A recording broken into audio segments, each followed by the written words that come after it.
अस्सलाम वालेकुम गाइस, उम्मीद करता हूँ सब खैरियत से। मेरा तलाक आपको ज़मान मेरे दोस्त था। मेरी आपसे एक रिक्वेस्ट है कि आप प्लीज़ हमारे चैनल को लाइक कमेंट शेयर सब्सक्राइब करना मत भूलें, ताकि तमाम आने वाली वीडियो आपको सबसे पहले मिलती रहे। इसी साथ हमारी वीडियो करते हैं शुरू। दोस्तों, ये हमारे पास अफ्रीकन ग्रे पैरट है माशाल्लाह। ये देखें, जो भी ब्रीड नहीं करें इंशाल्लाह ये बहुत जल्दी ब्रीड करने लग जाएंगे। ये देखें,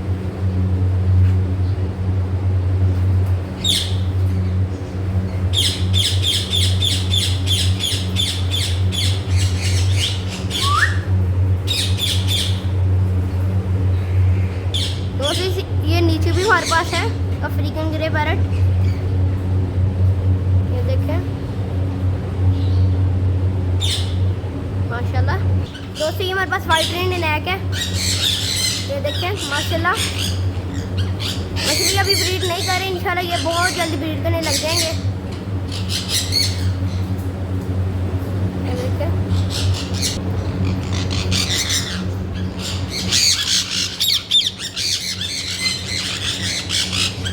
दोस्तों ये हमारे पास सनी कनौर है। ये देखें, मछली अभी ब्रीड नहीं कर रहे, ये भी इंशाल्लाह बहुत जल्दी ब्रीड करने लग जाएंगे।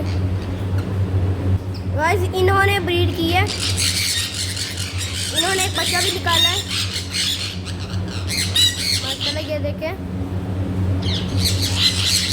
गाइस, ये हमारे पास येलो रिंग नेक है माशाल्लाह। ये देखें, जो भी ब्रीड कर रहे हैं ये देखें।